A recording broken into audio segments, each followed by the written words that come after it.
Washington hears a new way to fight back attempts to spread fake news, file a police report. That's what Senator Chuck Schumer's staff did on Tuesday in reporting to the Capitol Police the existence of a fraudulent document that described false allegations against the New York Democrat. The document, which looks like a court filing, suggests that Mr. Schumer sexually harassed a staff member. The staff member, who was named in the document as the plaintiff, and who no longer works for Mr. Schumer, told the New York Times on Wednesday that the harassment claims were completely false. The former staff member spoke on condition of anonymity. Mr. Schumer's spokesman, Matt House, said that the document was forged and that the allegations in it are false. Mr. Schumer is the top Democrat in the Senate. We have turned it over to the Capitol Police, and asked them to investigate and pursue criminal charges, because it is clear the law has been broken, Mr. House said in a statement. We believe the individual responsible for forging the document should be prosecuted to the fullest extent of the law to prevent other malicious actors from doing the same. Mr. Schumer's decision to file a police report is a new tactic to fight personal smears and the spread of fake news. It comes at a moment when activists have tried to feed news organizations false information in hopes of getting it published.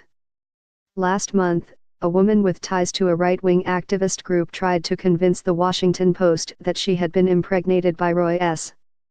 Moore, the Republican candidate for Senate from Alabama. The Post had written a series of stories about sexual assault and child molestation accusations against Mr. Moore. The newspaper found numerous inconsistencies in her story and concluded that she was part of an effort to undercut the earlier reports by convincing reporters to publish untrue accusations. It was not immediately clear on Wednesday who was behind the fake document about Mr. Schumer, but on Tuesday, conservative bloggers Mike Cernovich, a far-right activist, and Charles C. Johnson, a right-wing internet provocateur, posted messages on social media about a sexual harassment complaint against an unnamed senator. However, Mr. Cernovich said neither he nor Mr. Johnson was behind the document of false claims against Mr. Schumer. In Twitter posts on Tuesday, Mr. Cernovich said he did his homework and concluded the document was a hoax. Mr. Cernovich pushed last year's so-called Pete Saget conspiracy, a false rumor suggesting Hillary Clinton and her aides were part of a pedophile ring run from the basement of a Washington pizzeria.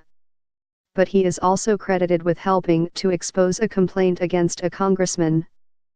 BuzzFeed News, which first published documents about a settled sexual harassment complaint between Representative John Conyers Jr. and a former staffer, said it received the documents from Mr. Cernovich. Mr. Conyers, Democrat of Michigan, resigned on December 5. The fake Schumer document was being circulated as early as December 11, when Mr.